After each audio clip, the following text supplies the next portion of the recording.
You are listening to episode 7 of The Secular Buddhist.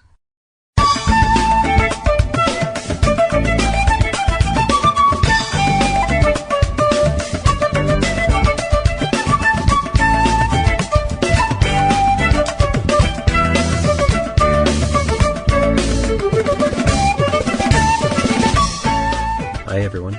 Today we're talking with Zen practitioner John Doshin Taylor of Ireland, getting his perspective on Buddhist practice in his neck of the woods and how he came to Zen.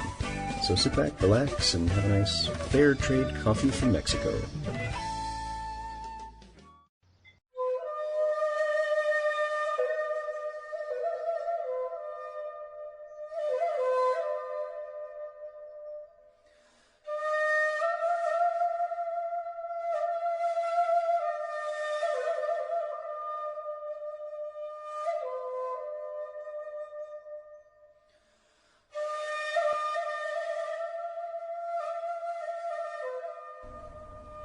How is the practice different in different countries?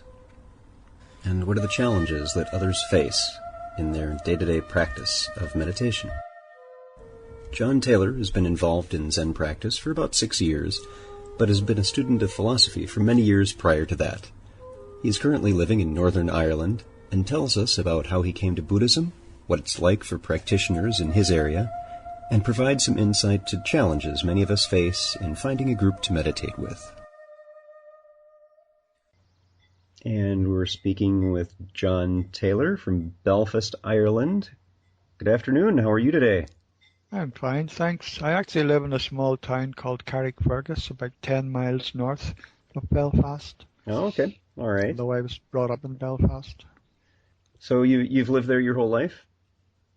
I lived in Australia for about 8 years. When I was a young guy, I emigrated to Australia when I was 18, and I lived there about eight years.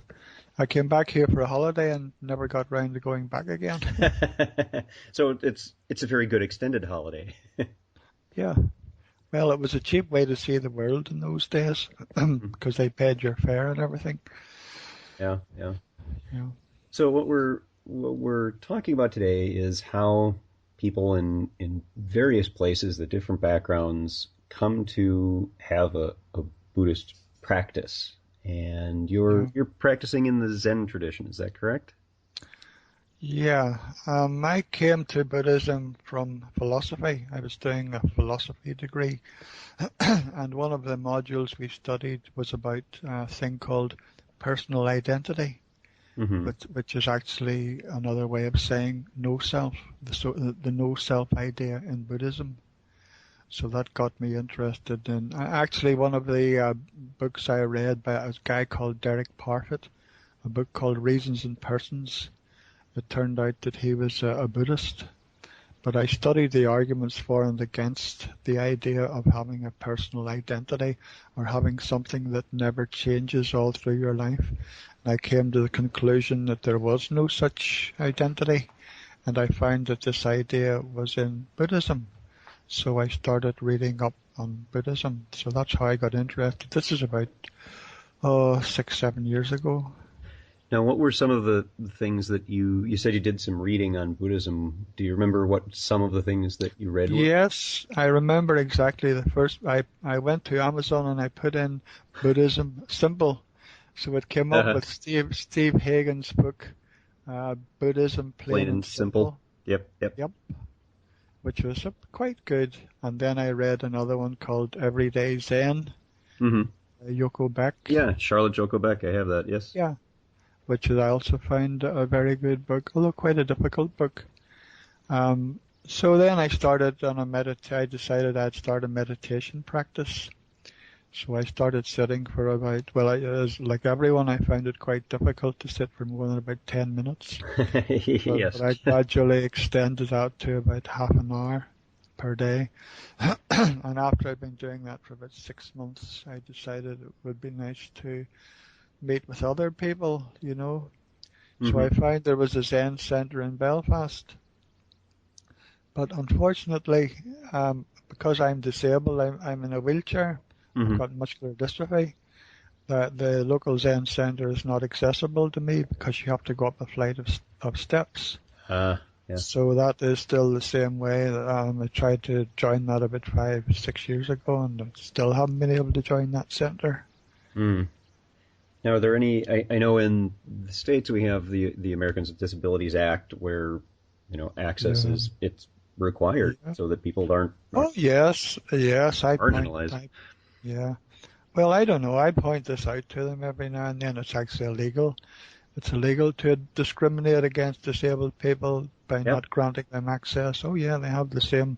They have a law here, it's the 2004 Disability Discrimination Act. Hmm. But well, they just say they can't afford to change the place. Probably I could sue them, but Hmm. then I don't. I've got a lot of friends there, and Hmm. I don't want to go to that extreme. Yeah. And they just say they haven't got too many people in. They've only got maybe 20, 30 people go there regularly, and Hmm. they haven't got a lot of money. Just haven't got the money to make the necessary adjustments, like putting in a lift or something. Hmm. Hmm.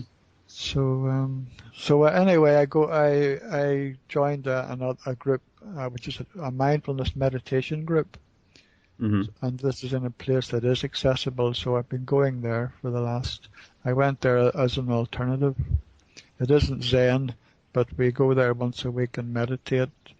Um, Someone does a reading. We have a Yeah. little discussion. It's mostly kind of Buddhism oriented anyway, although there are a couple of Christians. Hmm. Christian people go there. Now, But do you find in your practice with Zen and that approach to meditation differs greatly from the mindfulness approach to meditation that you're doing now? not particularly. A lot of their practice is based on the John Kabat-Zinn stuff, Hmm. and he was a Zen practitioner. I think he just adapted the meditation and some of the practices and left out a lot of the Zen traditions and so forth to make it simpler and more accessible to Hmm. people. So I mean, I go there. I just meditate the way I meditate anywhere else. So I mean, the meditation is meditation. If you call it Zazen or Shikantaza, it's still I do my thing, and I think it's still important to meet with a group. It gives you Hmm. encouragement if you meet with a group. Yeah. So they might not want too much. They don't want to hear me talking too much about Zen now, are they? We still do some. I mean, we'll still bow to each other. We sit on cushions or sit in chairs, and we'll bow to each other, and we'll do our maybe 20 minutes meditation, then 10 minutes walking meditation, and then another half an hour sitting meditation. Hmm. And we'll bow to each other, during this. We don't do any chanting, just that's so. Hmm. I Hmm. don't. It's not just quite as formal. We don't bow as we come in the room or anything like that. But there's still some buying and still we ring a bell to start and to finish. Hmm. So it's not that far away from Zen practice. I go to retreats actually 2 or 3 times a year with the Belfast group. Now, how Although how long are the retreats when you have them there? I've been doing 5-day retreats. The last couple, I'm finding it again because I'm disabled. I find the schedule pretty exhausting Yes. because it takes Even much people who are not longer. challenged Yeah. that way find it exhausting. Yeah, it is. It is exhausting. I mean, it takes me half an hour just to put my clothes on in the morning because I have to sit in a wheelchair, and it's a lot more difficult. So I have to get up about half an hour earlier than everyone else, and I find problems with toileting and things like that. And even though someone helps me, I get quite a lot of assistance. I still find I'm doing a lot more than I would do at home, and things are a lot more difficult for me because I have my own apartment and everything's disabled accessible. It's adapted for me. Yeah. Whereas this is the place where I go to is an old Servite priory, and it's just not. They do have some ramps and things, but it's still not, all that accessible. And are you finding that that's something that you can manage because the benefits that you're getting out of having that group support on the retreat is helpful? Yes, well, I mean, this is my only chance to practice my Zen. Although there's another Zen group that started in this last 2 years in a big town called Ballymena here. The only problem is it's about over 30 miles away from me. Hmm. But I have a friend who takes me there sometimes. on a Sunday night, and I go there sometimes, and sometimes they have all day kind of Zazenkai sessions, and I go to those sometimes. Well, actually, what happens with the retreats, they have a teacher who comes from the San Francisco Zen Center, Paul Haller. Don't know if you've ever heard of him. Mm-hmm. He's a co-abbot. He's a co-abbot of the San Francisco Zen Center. Why he comes here is because he was brought up in Belfast. He left Northern Ireland in the early 70s when the Troubles were starting, and but I think he still probably feels he owes something to his mother country. So he comes over here twice a year and leads retreats and gives Dharma talks. Sometimes he stays a couple of weeks, sometimes just 1 week, because he's got quite a busy schedule. Now, how are you finding that that the meditative practice is helping you? Are you finding changes to your life or to you as you practice? Yes, I think it's made me a lot more calm and peaceful. I'm not so uptight about things. But I mean, it's a long process. It's a long process. I find my problem is having done so much philosophy. I tend to want to figure things out too much. So at the moment, my main reading and my main practice is about not knowing, trying to not know, and trying to know in a different way than know from rationality and intellectualizing things. Oh, it's a very different approach. Even talking to someone and trying to feel them, to feel what they're saying rather than just being caught up in the mind, a total mind process. I'm reading a book called The Book of Not Knowing by a guy called Peter Ralston. I don't know if you've heard of him. He was actually a martial arts practitioner, but he goes into great detail. He gives you practices for trying to see through this concept of self. Yeah. Because I know I don't believe in this idea of self, even from before I started Buddhism, as I explained. But it's one thing knowing this; it's another thing trying to experience no self. You know what I mean? You still become dominated by it. It's a kind of an automatic self-survival mechanism there, which I'm trying to. This guy gives you exercises, for kind of visualizations and exercises. What I'm doing really, I'm trying to speed the process up because I'm 66 years old now. And you know what they say in Zen, if you go to a Zen master, they say, oh, just sit for 10 years. and then you go back and say, sit for another 10 years. Well, I don't know if I've got 10 years. So maybe I'm trying to look for shortcuts. You might like Theravada. They have it down to 7 days if practiced properly. Yeah, it's always challenging that issue of the self and just a kind of a hardwired sense of it that our identification with that is that there is, if we look at things scientifically, there's a constant process of mental activity and this kind of thing which leads to that impression of me, of one's self. And it's one thing to talk about, yes, no self, that makes perfect sense. In the same way that we may talk about, quantum mechanics and physics and subatomic particles. It's a very different thing to directly experience that disengaging from a sense of self. Yeah. Are you finding that there in your other philosophical studies that you're in school for, that how do they address that in comparison with how Buddhism approaches it? I can't say that I've read too much. That would be more a philosophy of the mind. I only did this one. It was only one kind of short module. The whole philosophy course is more about political philosophy. So they did go into it. It was only that one short module, as I say. The rest of my study was about political philosophy. But since then, I've discovered an area called phenomenology, through Second Life. They had a group which studied phenomenology, and I think I don't. Do you know anything about that? I don't. Please tell me. No. Well, no. It's just a guy. A lot of it derives from a philosopher called Husserl, and he has a technique called the époché. It's a French word, which is a way of kind of suspending information that's coming into you.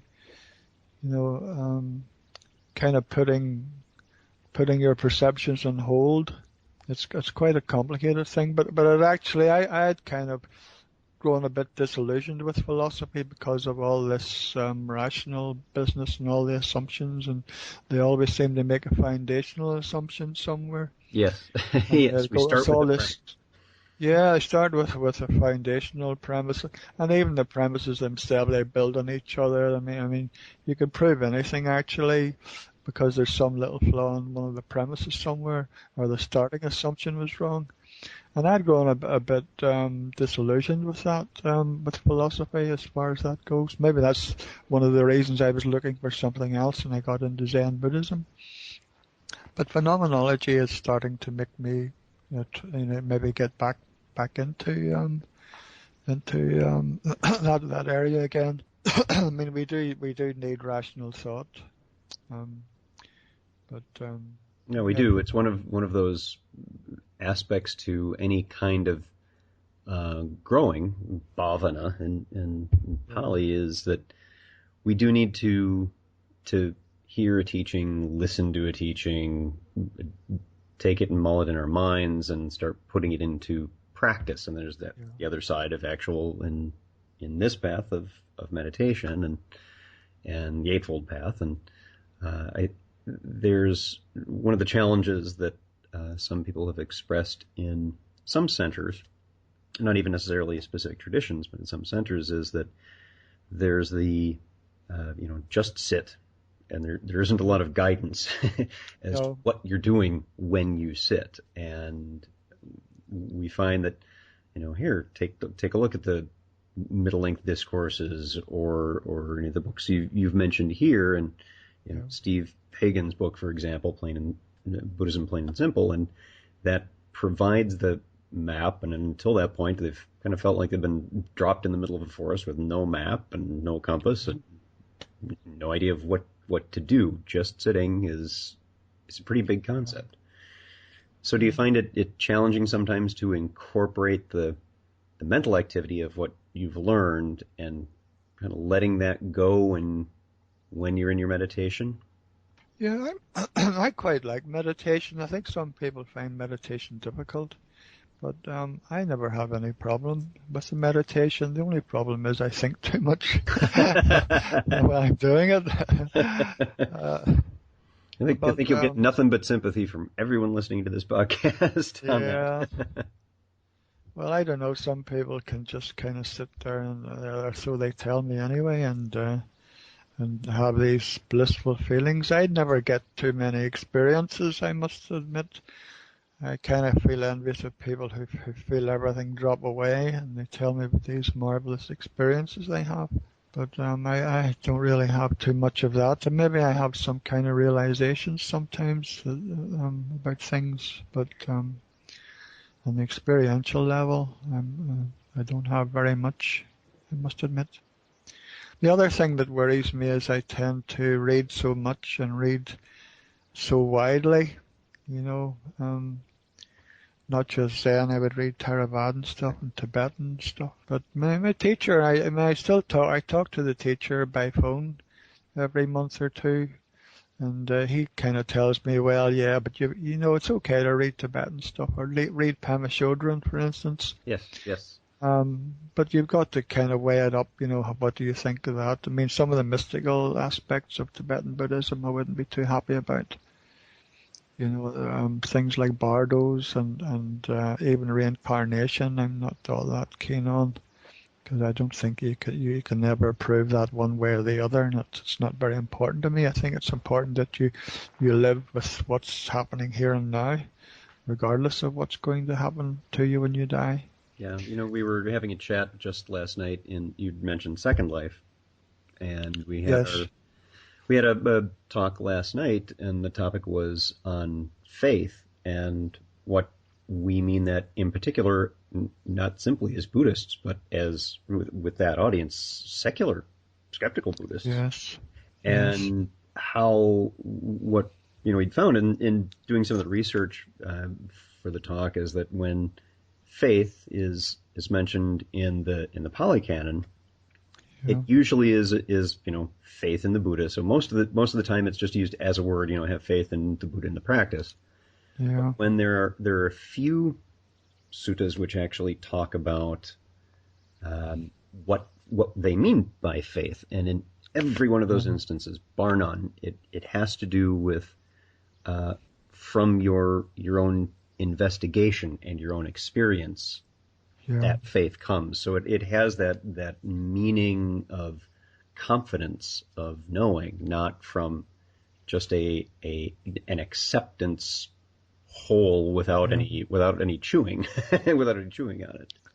To me, faith is a kind of an initial thing that you have to start with. Even in Yeah, Buddhism, you have to have some faith that meditation, you have to have little faith that meditation is going to do something for you, maybe to start off with. I mean, they tell you then, that's not, you shouldn't approach meditation with that attitude that you're going to get something out of it, yeah, because yeah, you're trying to get away from instrumental ideas like that, this is the way you approach the rest of your life is you do A to get B. But I think to start off with in a meditation practice, just to be able to stick with it, you've got to have some kind of belief or faith that this is a good thing to do. yeah. And Uh, there's we chatted about that, and specifically because you do even in the old suttas it starts with faith going to approval and oral tradition, reason, cognition, reflective acceptance of view. It goes through kind of stages, but it starts with faith, and yeah, what we happen upon with that, because many of us do have a great deal of baggage, inertia yeah, around the word faith. yeah, exactly. Yeah, That because it's so Christian, the right, yeah, Christians stress it so much. Yeah, faith is the really it. yeah, yeah, They're having a great faith, how great his faith was. Yeah, yes, and in the terms we're using it, people were more comfortable with the idea that it's not so much faith that this yeah, will work as an open-mindedness to try it and see. And that kind yeah, of led into the concept ehipassiko, come and see, test this out for yourself. And I think yeah, there were very good cases to be made during the talk about, well, is it faith with all those kinds of connotations, or is it yeah, open-mindedness and willingness to try something? And yeah, it's they're very, people even within the same community have very sharp ideas about the meanings of words. We keep getting tripped up on those. yeah, yeah. I know the meaning of words starts to disappear if you think about them too much. I've noticed that quite a lot, that words you just take for granted, when you start to think about them, they they kind of just evaporate. There's nothing there. Yeah, yeah, Yeah, I noticed with faith that the association is often blind. Blind faith, that's what people, and we come from such a scientific, rational way of thinking nowadays, that the idea of just having faith in something without having some kind of scientific evidence is anathema to most people. I was just going to say, but at least in meditation, you don't have to have the faith for long, because you can actually see it. It does do you some good. You hmm can, it's, hmm so it's only a kind of initial thing to keep you going for a little while. And once you start to do it, you can see the effects in your life. You don't need the faith after that. Now, John, do you experience that in the area where you're living? Is there a general openness or support to even having that center there, or is there any issues with that, or is it generally, oh, that's I have a lot of Christian friends. People around my age, no, but you'd find Northern Ireland is pretty much like the Bible Belt in the USA. Mostly Christians and very often very fundamentalist Christians, and they're very closed-minded. So I can sit and talk to my friends and go and have a cup of coffee, but I don't bring up anything about Buddhism. It's just not open. They just have their, blinkered, narrow path Christianity, and that's what's good for them. And my problem is because I was a Christian myself. I don't know if I mentioned that. I was a pretty strong Christian myself for a long time before I became disillusioned with it. And so I've been there. You see, the problem is I've been there and I know what they believe and I know a lot about Christianity, but they don't know anything about Buddhism and they don't want to know anything about Buddhism, which I find a bit. And people will start to try and get me converted back to Christianity again. I have friends who were good friends when I was a Christian and they can't understand why I suddenly changed. And they would like to reconvert me. They tell me they pray for me to come back into the fold. Which ain't going to happen, I don't think. If it makes them feel better, which is Yeah. there's the efficacy of prayer. It makes you feel better doing it. That's fine. That is sometimes a challenge when people come from one kind of religious framework and they go to another that, you do have the experience. You were practicing in this other tradition and you do have the knowledge of it and the direct experience of it. And it's always hard when you explain, okay, you ask the question, so you're saying what I'm doing now is bad. What do you actually know about it? What is your experience with it? And typically, for me anyway, the conversation ends there because the experience is exactly nothing. Yeah. And do you find it's that you just kind of avoid going into that question at all? Well, this is what happens. I was talking to someone. They're starting up a unit, what they call a University of the Third Age group in my hometown. It's kind of they arrange activities for people who are retired. And I mentioned a meditation group to one of the guys. He was really horrified. Oh, no, you need to keep, it's kind of equated with devil worship. Yes. In their minds. They equated it with TM, Transcendental Meditation. Yes. And when I was a Christian, they used to tell us that TM, and it's actually an undercover way of getting you to worship Hindu gods. Mm-hmm. Yeah. But I'll say one thing. I think the medical profession nowadays are cottoning on to the benefits of mindfulness meditation. So there's a lot of openings there. A lot of people who are like counselors, psychotherapists, doctors. They often go to these conferences learning about mindfulness meditation. The Kabat-Zinn. That kind of thing seems to be spreading. So there's a good opening there, for people get interested in meditation, and then maybe they want to look at the foundation. Where does this come from? And they maybe get more involved in a more formal Buddhist practice. So there's a lot of good openings there. We had a woman who was a clinical psychologist. Was coming to our meetings, our mindfulness meditation meetings, and she had started using mindfulness meditation as a technique for her clients, and she said it was one of the most effective things she'd actually found.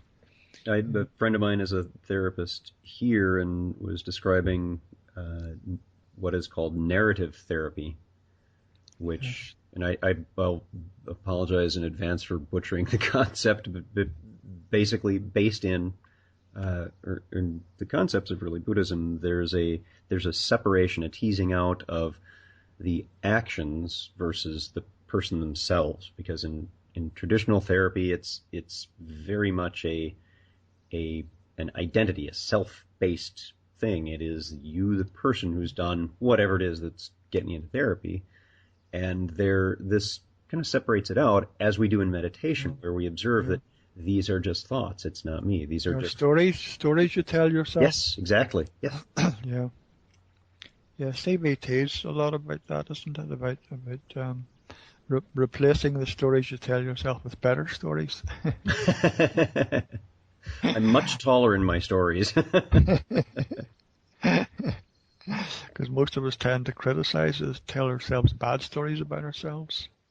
Actually, Paul Haller comes over here. He tends to go and do these, although he's a Zen teacher. He goes and does mindfulness meditation or mindfulness meditation sessions with groups of doctors and psychotherapists, etc. So, which is good.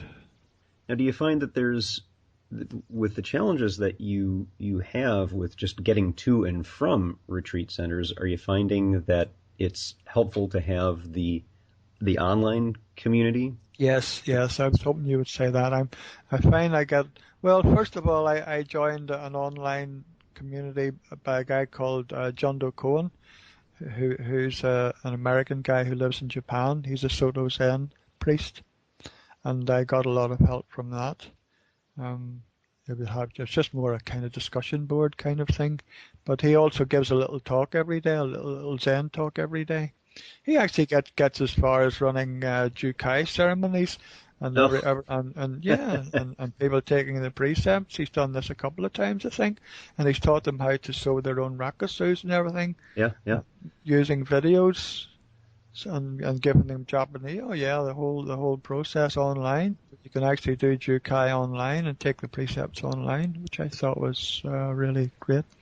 But now since I've been in Second Life this last couple of years. And I do get a lot of help from that. I'm in several Buddhist groups in Second Life, so I get really and plus you can help other people who are quite new to Buddhism and meditation themselves. Mm-hmm. So I find that I get a lot out of that. I think for me, being disabled, this is becoming more important because from what you said, just the difficulty of getting to places and moving around, transportation difficulties. I mean, you can go there and sit in meditation. I don't know if you've done that. Though I'm not so sure about that actually. I'm not so sure if the meditation in Second Life is such, because you don't really know whether the people are Right. there or not, for one thing. You don't know what they're doing. There's an avatar that's sitting there, but what? An avatar, but there might not be anyone else there, only the avatar. Then maybe the people are away doing something else. Right. Yeah, that is. I mean, it's a little more when we have the talk like we did last night. This talk we had on faith. There's Yeah, active interaction. People we're typing back and forth, so you know that they're engaged. They're there. yeah, yeah. In meditation, it's always a little tricky. I'm like, well, maybe if someone's gotten up to get some hot chocolate or, Yeah, yeah. or Have a cup something. of tea. Yeah. There's a couple of the groups I'm in, and all the talks are recorded and put on a wiki on the web. There's one called Ways of Knowing, and I think they tends to be more Tibetan Buddhist oriented. So we're studying the Lojong slogans at the moment. But we actually have to write a report every week. We study maybe one or two of the Lojong slogans and have to write something, and then we meet once a week and have a discussion about them. And all the discussion is recorded and put on the web. Yeah, and then there's another group called Play as Being, which is a kind of quasi-Buddhist organization.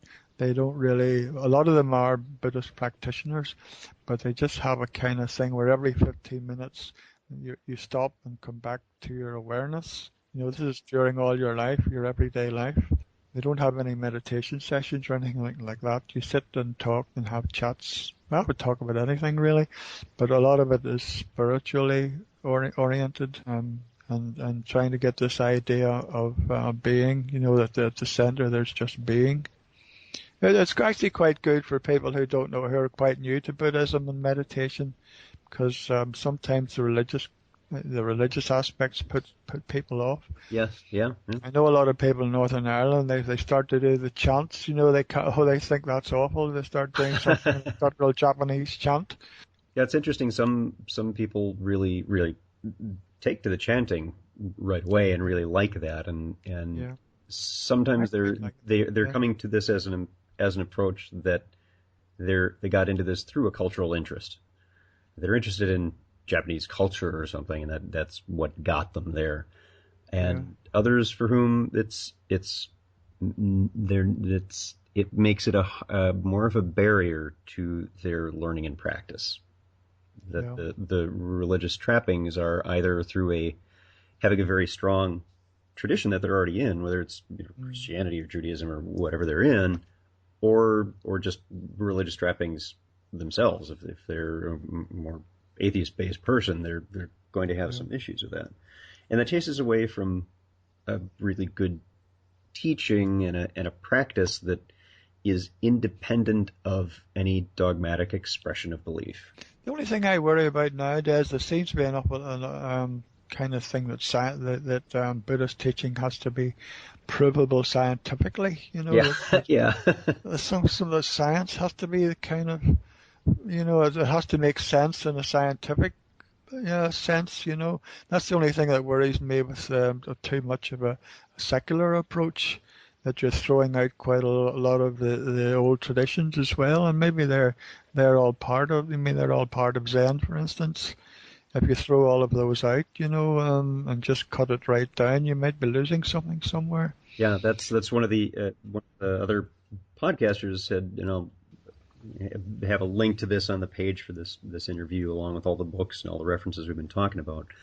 What he mentions, are we basically throwing out the baby with the bathwater? That as we secularize this practice, are we missing some really key elements to it that water down this training? That's the discussion I often have with monastics, because of course they have some thoughts on that, and being monastics. Yeah. And it's a challenge, because you don't want to mess with that golden egg laying goose. I noticed chanting. I really enjoy chanting, and it's a kind of an activity that kind of draws people together. And you'll find it in all religions, really, in some form. I miss the hymn singing. I like the hymn singing of Christianity. Mm-hmm. So I look for that in Zen, and I quite enjoy that. I think there's a kind of something about everyone singing or chanting something in unison that kind of draws people together. Yeah. There's an uplifting, or there can be for many people, an uplifting quality to that, and some people do not have that, but others it is. One can have a sense of community, and there is. It's where we struggle again with another word that we have is being spiritual. Yeah. When many of us are atheists, how that doesn't make sense to a lot of people, and to us it makes perfect sense. Well, of course, we don't mean it in the sense of a separate spirit or soul. We mean it in the sense of it's uplifting. I feel good doing it, and these things have stood the test of time. If something's lasted that long, there must be some good to it. There must be it must be doing some good somewhere. I think in Zen especially, they've pruned out a lot of the things that aren't necessary. So the other thing I worry about is that science becomes the final authority. I don't like to. I think if suddenly you find some of the Buddhist teachings don't add up scientifically, people are going to throw them out. I think science is a powerful thing, but maybe we start to make science a religion. The science becomes the real religion, and I think science is a powerful tool for improving the lot of mankind, but I don't think it teaches us much about how to live. Right. Yes, and where we go as having a science backer myself, and very much a proponent of scientific endeavor. Yes. I have this discussion often with my more religious colleagues, and I keep trying to make the point that that's all right. Science isn't intended to go into the areas of, for Buddhism, for example, what the nature of suffering at our experiential level.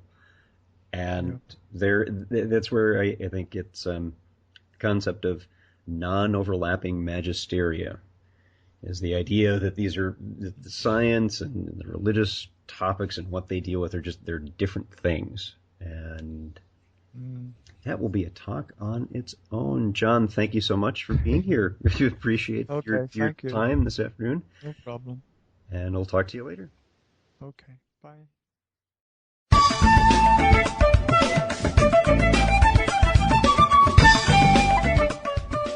If you would like to learn more about something you've heard in today's podcast, please come visit the website at www.thesecularbuddhist.com. Each episode has its own page with show notes, references, and links to source materials. You'll also find resources on Buddhism, critical thinking, secularism, and links to the Secular Buddhist Facebook fan page. The music for the Secular Buddhist is used by permission from John Kaizen Neptune CD, Steps in Time. Additional music is provided courtesy of Rodrigo Rodriguez. John Kaizen Neptune and Rodrigo Rodriguez websites are both linked on the Secular Buddhist on the About Music page. Until next time, remember, every moment, every single moment, you choose. Make it a good choice. See you next time on the Secular Buddhist.